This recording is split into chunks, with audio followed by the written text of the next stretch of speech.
3 ingredient வச்சு caramel pudding வீட்டில் எப்படி செய்யுதுன்னு பார்க்கலாமா. ஒரு பேனில் 3 டேபிள் ஸ்பூன் சுகர் ஆட் பண்ணிக்கலாம். 2 டேபிள் ஸ்பூன் வாட்டர் ஆட் பண்ணி நல்லா சுகர் நல்லா மெல்ட் பண்ணிக்கலாம். ஸ்டவ் வந்து மீடியம் ஃப்ளேம்லேயே வச்சுக்கோங்க. இப்போ நல்லா பபிள்ஸ் ஃபார்ம் ஆகுது. இப்போ நல்லா மிக்ஸ் பண்ணி விட்டுக்கலாம். இப்போ லைட்டாக கலர் சேஞ்ச் ஆகுது. Light golden brown colour change ஆகுறப்ப ஸ்டவ் ஆஃப் பண்ணி வேறு பவுலுக்கு சேஞ்ச் பண்ணிக்கலாம். இப்போது இந்த கேரமலை நல்லா ஸ்ப்ரெட் பண்ணி விட்டுக்கோங்க பவுலில். ஒரு 1/2 ஹவருக்கு இது நல்லா கூல் ஆகட்டும்.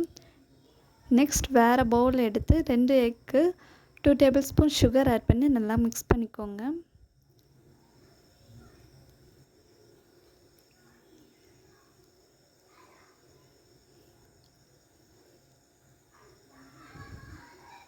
இப்போ ஒரு கப் பால் ஆட் பண்ணி நல்லா மிக்ஸ் பண்ணிக்கோங்க.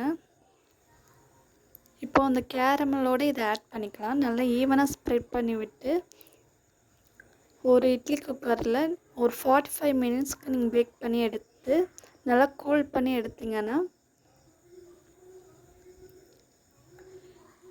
இப்போ கேரமல் புட்டிங் ரெடி.